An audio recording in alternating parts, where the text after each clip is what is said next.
Hello viewer, I want to show you this game I've been playing a bit recently, and I want to talk about why I like it and why it's so fun, because this is a surprisingly simple but advanced game. Now, if you're watching, you might at first notice this is a game that's running on the Roblox engine, which makes it a bit more impressive, in fact, but I wouldn't neglect the game just because of that. This game is called Realistic Hood Testing. It doesn't have a lot of players now, but I do think there is some potential if it gets further developed. So the goal of the game is kind of just going around and shooting other people while trying to keep your streak, which you do by not dying. There's no round system, you just spawn in an open map and go around, shoot everyone, and when you die, you respawn back with your streak removed. Now there's no loadout system either. All your weapons are random, along with the attachments, like suppressors and stuff, grips, it's all random. Like scopes and stuff, like it's all random. There's no saving or loading system.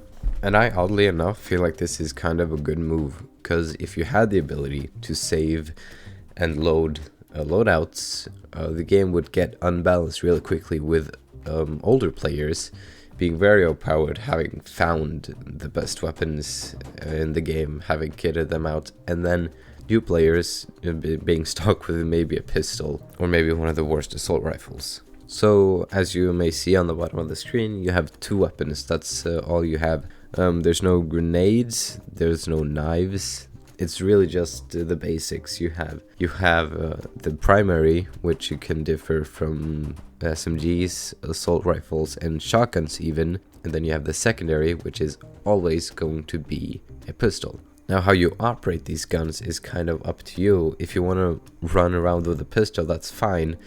But I feel like a mix between both your primary and your secondary is your best bet. The time to kill in this game is kind of short, and therefore it's kind of important to also have a secondary, because compared to the time to kill, reloading does take a very long time. Reloads are just enough to get you killed if you're in a firefight with someone who has even just a little more ammunition in their magazine than you. So switching to your pistol is probably a better idea than reloading in the open. The environment of the game is quite basic. It uses quite basic textures with quite basic shapes and models. It has a few trees around, a few bushes, but that's not the main part of this game. The main part is the actual guns, and even vehicles are actually in this game. In one server I saw an ATV driving around. I don't know where you can find it. I think the vehicle spawns are quite random, because sometimes there will just be not vehicles at all, and sometimes there will be up to 3, maybe even 4. You can in fact use your weapons while you're driving, though it can be a bit clunky because you have to drive as well. But if you team up with a friend,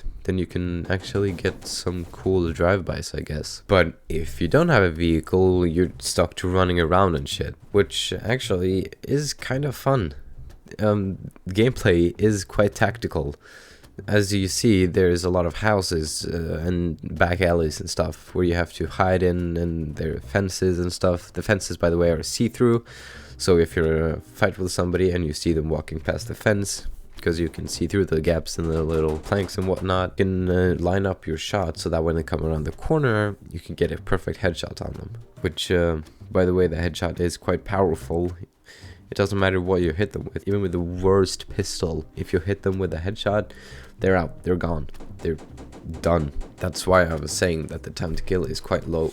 It's just a few shots to the body, and even just one to the head. But yeah, as I was saying, the buildings in this game are empty. There's nothing in them, and most of them have 2 doors, so you can just run through them, straight through.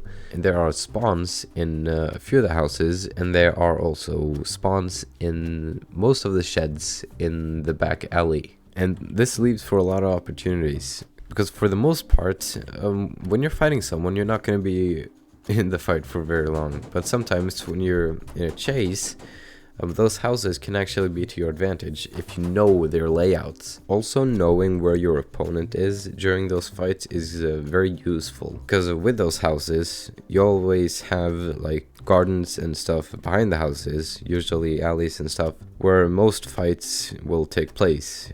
just garages and stuff, sheds and all of that. But if you know where your opponent is at all times, or at least have some clue or like an estimation of where they are, you can use the surrounding area to your advantage and gain the upper hand if you're able to go around the house and sneak up on your enemy and then take them out from behind, which is very useful. All of this just comes down to tactical gameplay, being able to outplay your enemy with more than just firepower, which is one of the key features of modern combat.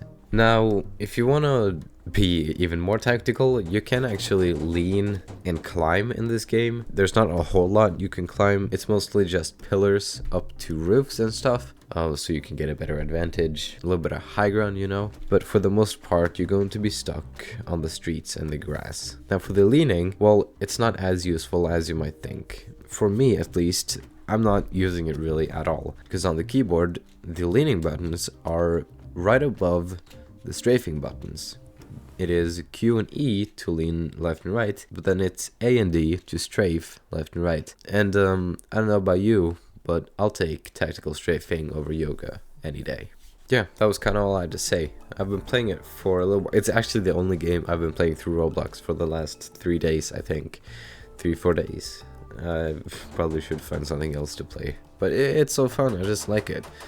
I'm gonna leave the link to the game in the description below if you want to play it yourself. It's actually a lot of fun with all the things I've said in this video, and the guns actually feeling very realistic, with a realistic bullet impact and bullet time, you know, them doing a lot of damage instead of you being able to take what, like 90 shots to your face and then just drinking a shield and then you're good. No, there's nothing like that in this game, which I like. I've been on the lookout for a good tactical shooter for a while now, especially in VR, particularly inside. Something like Ready or Not, or even the, you know, upcoming Unrecord. I think maybe it's coming to VR, I don't know.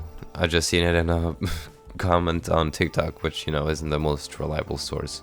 But hey, if it does, that will be one of the best games to come this year. Or, well, whatever year it comes out in, because damn, that shit looks real. I just don't think my PC is going to like it. But yeah, that's it. Hope you have a good rest of your day. Like and subscribe, because if you don't, then I'll be very mad at you. Because I can see which one of you don't subscribe. You know that, right? I can see. Alright, goodbye.